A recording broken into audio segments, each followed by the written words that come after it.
19장 어디서 시작하고 어떻게 지속할 것인가. 중보기도의 모험을 어떻게 시작할지 궁금하다면 당신은 이미 그 촉발을 내디딘 셈이다.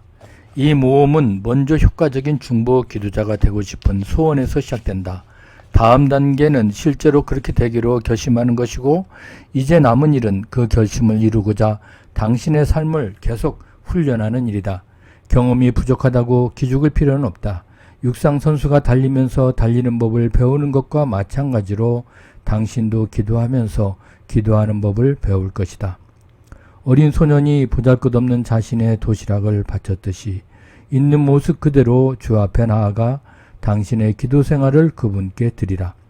소년이 도시락을 바칠 수 있었던 것은 분명히 예수께서 그 도시락으로 기적을 행하실 수 있으리라 믿었기 때문이다. 그의 행동은 예수님 앞에 굴복하여 주께서 자신을 사용하실 수 있도록 하는 것이었고, 또한 놀라운 믿음의 행위였다. 그때 하나님 아버지는 예수님의 순종과 믿음의 행동에 응답하셔서 작은 보리떡 5개와 2마리 생선을 기적적으로 배가하여 그 어린 소년을 포함한 굶주린 무리를 배불리 먹여주셨다.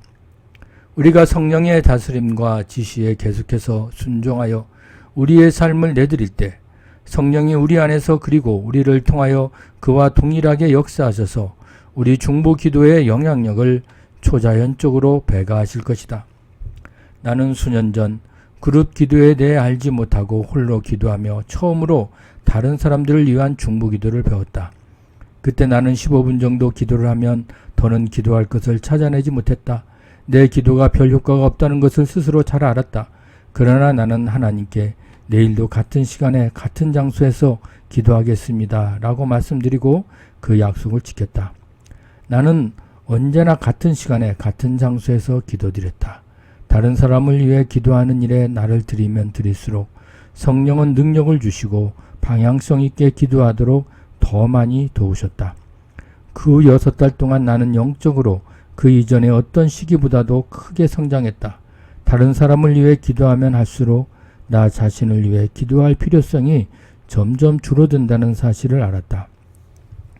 나는 매년 생일이면 습관처럼 영적인 성장에 깊이를 더해줄 수 있는 성경 구절을 달라고 하나님께 구한다. 그렇게 하기 시작한 지 한두 해가 지나자 하나님은 매일 성경 읽는 시간을 통해 나의 생일 소원에 응답하셨다.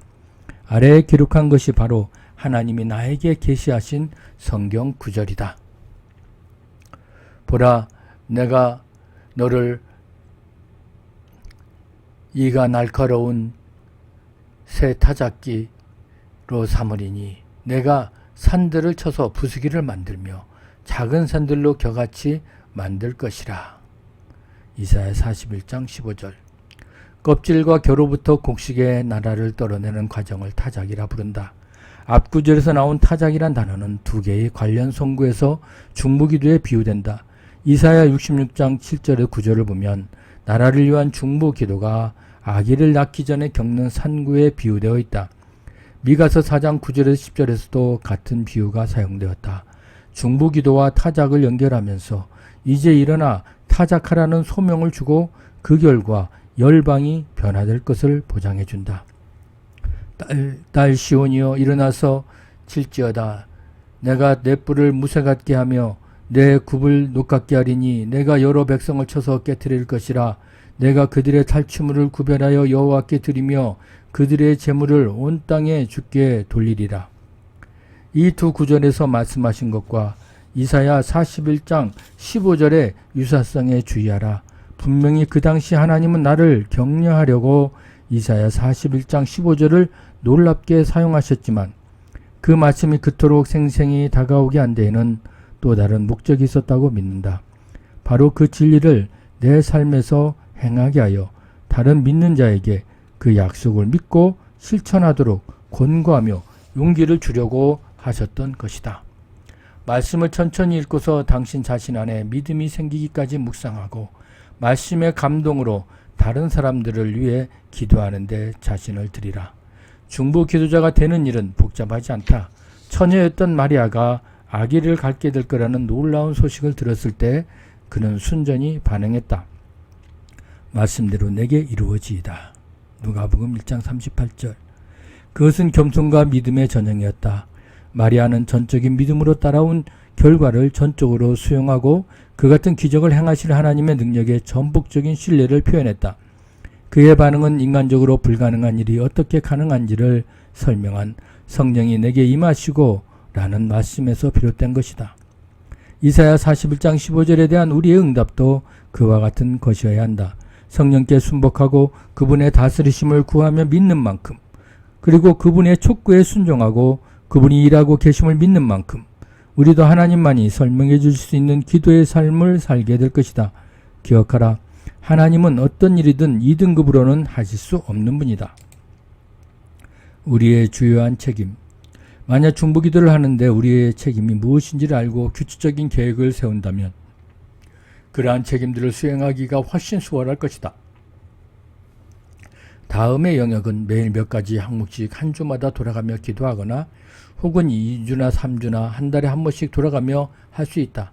우리의 상황과 책임은 인생의 시기에 따라 크게 다르다. 중요한 것은 이러한 책임을 다하고자 지속적으로 노력하는 것이다. 하나님이 당신을 향한 계획을 보여주시도록 구하고 그렇게 해주실 줄로 믿으라.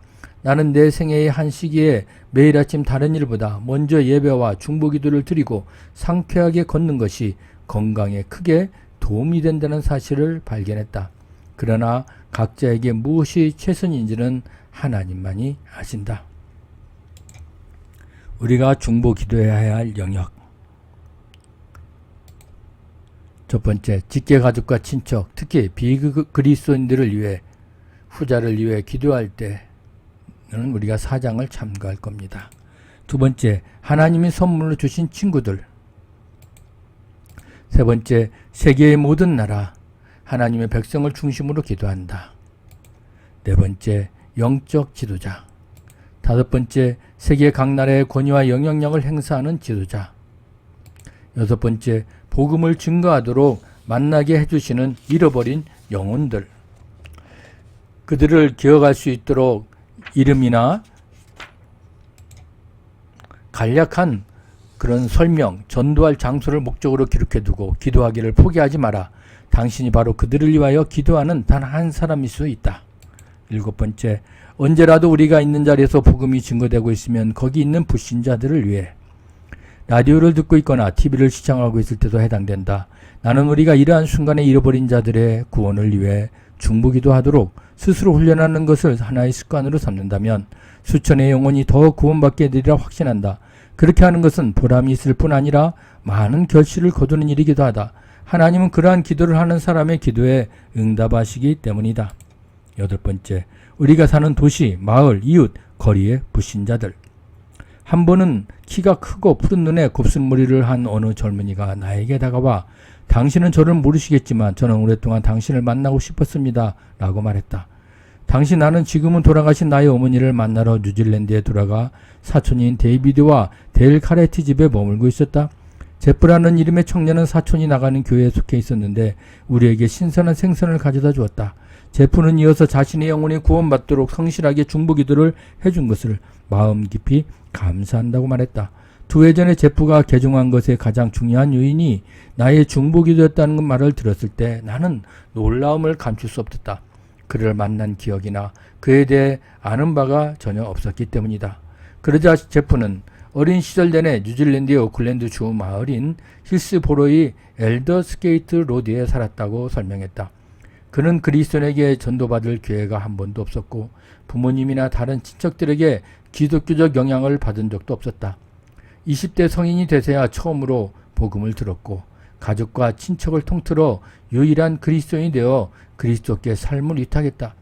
그는 항상 자기 혼자 구원의 길을 발견하게 된 사실을 놀라워하며 왜 하나님이 자신을 그리스도께 나오도록 인도하셨는지 궁금해했다. 그러던 어느 날 그는 사역을 위해 뉴질랜드로 돌아온 내 아들 존을 만나게 되었다. 서로 대화하던 중에 존은 우리가 살던 그 거리에 사는 모든 잃어버린 영혼이 구원받도록 어머니인 내가 여러 해 동안 한결같이 기도했던 일이 기억난다고 이야기했다. 그 순간 제프는 마치 전등불이 켜지듯 한 가지를 크게 깨달았다. 그래, 바로 그것이 진리를 추구하게 하고 복음에 빠르게 응답하게 한 위년이었구나. 우리 가족은 미국으로 건너가기 전에 오클랜드의 엘더스게이트 로드에서 여러 해 동안 산 적이 있다. 그때 제프 또한 그 거리에서 살았던 것이다. 189cm인 그가 155cm인 내 앞에서 몸을 굽히고는 나를 위하여 그렇게 많은 기도를 해주신 데 감사의 마음으로 자매님을 포옹해드리는 기쁨을 누릴 수 있을까요? 라고 말했다. 그것은 감미롭고도 소중한 순간이었고 가슴이 벅찰 만큼 보람있고 격려가 되는 만남이었다. 실제로 우리가 우리의 이웃이나 우리가 사는 거리의 불신자들 위해 기도하는 단 한 사람일 가능성이 충분한 것이다. 9번째, 열방의 청소년과 어린이. 10번째, 우리가 태어난 나라, 다른 곳에 사는 경우에는 현재 거주하는 나라. 11번째, 하나님이 우리를 인도해 주신 교회 공동체. 우리의 우선적인 책임은 그곳의 지도자를 위해 기도하는 것과 지도자의 성도가 이 책, 우리가 17, 18장의 원칙을 적용하도록 기도하는 것이다. 12번째, 선교사들이 속한 단체나 우리가 후에 하나님의 인도를 받아서 위탁하게 될지도 모르는 특별히 관심 있는 모임. 13번째, 우리가 사는 도시. 세계의 대다수는 도시에 삽니다. 너희는 내가 사로잡혀 가게 한 그 성읍의 평안을 구하고 그를 위하여 여호와께 기도하라. 이는 그 성읍이 평안함으로 너희도 평안한 것임이라. 우리가 9장에 간략히 제시된 세계의 교회를 위한 기도의 원리를 도시를 위해 기도할 때도 똑같이 적용할 수 있다. 하나님이 우리가 사는 도시에 영적 지도자의 마음을 움직이셔서 인종과 교파를 뛰어넘어 우리 도시의 성령의 역사가 물붓듯이 일어나기를 정기적으로 중보 기도하는 모임을 시작하도록 기도하는 일이 중요하다. 전 세계 많은 도시에 이런 일이 일어나고 있으며 그에 따른 놀라운 결과들이 이미 나타나고 있다. 14번째, 재난과 큰 슬픔을 당한 소식을 들었을 때, 이런 상황일 때는 하나님이 인도하시는 대로 기도하는 것을 삶의 방식으로 삼는다. 지식은 책임을 수반한다. 이와 같은 상황에서 우리가 감당하는 역할의 효력을 절대 과소평가하지 마라. 친애하는 나의 전임비서 K마타는 어느 날 오후 5시에 집에 들어가 TV를 켰다가 로스앤젤레스 시내의 한 아파트 건물에서 발생한 화재 현장을 보여주는 뉴스를 보았다. 여러 명의 희생자가 보도 위에 누운 채 심폐소생 조치를 받고 있었다. 그때 2명의 소방수가 임신한 지 8개월 된 사람을 운반해 나와서 땅 위에 눕히고 유사한 조치를 취했다. K는 그 순간 TV를 향해 손을 펴고서 그 임산부의 태아의 생명이 보존되도록 간절히 기도했다. 또한 그 두 생명에 대해 주 예수 그리스도의 이름을 권세로 원수를 제어하였다. 그런데 10분 후 그 임산부가 아이와 함께 죽었다는 보도를 접했다. K는 충격을 받았으나 요동하지 않고 계속해서 그들의 생명을 위해 중보 기도를 했다.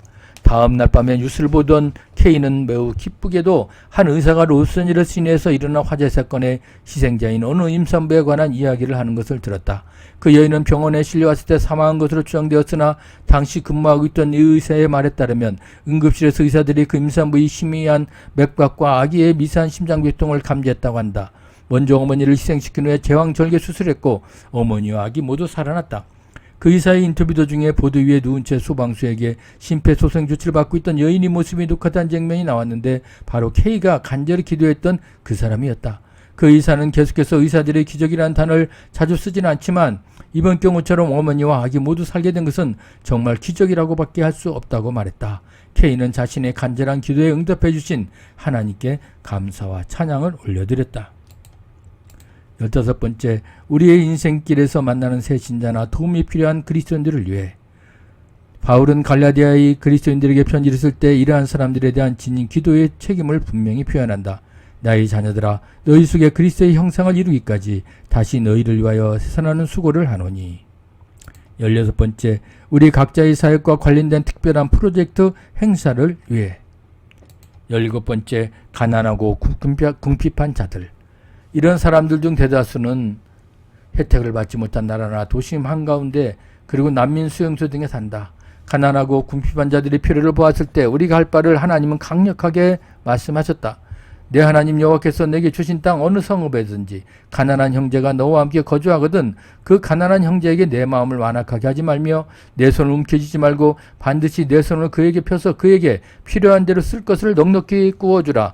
삼가 너는 마음에 악한 생각을 품지 말라. 곧 이르기를 일곱째 해 몇 년에 가까이 왔다 하고 내 궁핍한 형제를 악한 눈으로 바라보며 아무것도 주지 아니하면 그가 너를 여호와께 호소하리니 그것이 내게 죄가 되리라. 너는 반드시 그에게 줄 것이요 줄 때는 아끼는 마음을 품지 말 것이니라. 이로 말미암아 내 하나님 여호와께서 내가 하는 모든 일과 내 손이 닿는 모든 일에 내게 복을 주시리라. 땅에는 언제든지 가난한 자가 그치지 아니하겠으므로 내가 내게 명령하여 이르노니 너는 반드시 내 땅 안에 내 형제 중 곤란한 자와 궁핍한 자에게 내 손을 펼치니라.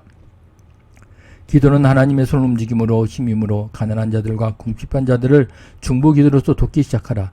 그러나 체계적인 토대를 바탕으로 정기적으로 꾸준히 기도해야 한다. 야고보서 2장은 가난한 사람들을 동등하게 대하라고 말한다. 요한일서 3장 17절은 궁핍한 자들에게 물질을 나누어 주어 우리 안에 하나님의 사랑이 있음을 보이라고 당부한다. 어떻게 이 일을 할 수 있을지 모를 만큼 도움이 필요한 일들은 허다하다. 나는 내 앞으로 오는 우편물을 받아들일 때마다 도움을 요청하는 내용이 들어있는 우편물도 매번 받는다. 여기에 내가 대처하는 방법은 다음과 같다. 성경의 명령에 순종하기로 결정한다. 세계 각국에 있는 궁핍한 사람들과 실제로 그들을 돕는 일을 하는 많은 사람을 위해 정기적으로 기도한다. 나는 내 삶의 행로를 하나님이 주권적으로 이끄사 만나게 하시는 궁핍한 사람들이 필요해. 그리고 성령의 촉구하심에 언제든지 진심으로 순종하기로 결정한다. 이것은 항상 흥미있고 성취감이 넘치는 모험이다. 그러한 모험을 다 기록하자면 여러 장을 써도 모자랄 것이다. 18번째, 공산주의자, 불교신자, 신두교도, 무슬림, 신도교인, 인본주의자, 무신론자, 불가지론자, 유대인, 정령숙맹자, 사교신도, 무신론자를 위해 기도하라. 19번째, 그리스도인이든 아니든 우리에게 거슬려 말하는 자들을 위해 기도하라. 너희를 박해하는 자를 위하여 기도하라. 만일 중보기도의 책임이 너무 가중하다고 생각한다면 바울의 말을 기억하라. 불거리 개척자이신 신실한 승리의 사람이며 사슬에 매였을 때도 기도에 용사했던 그의 말은 수세기가 지나도 울려 퍼지고 있다. 만일 우리의 다른 기능이 모두 사라지고 오로지 건전한 정신과 약동하는 심장만 남는데도 우리는 여전히 이 놀라운 중보기도의 사역을 통해 얼굴이 역사에 영향을 끼치도록 하나님께 쓰임받을 수 있다.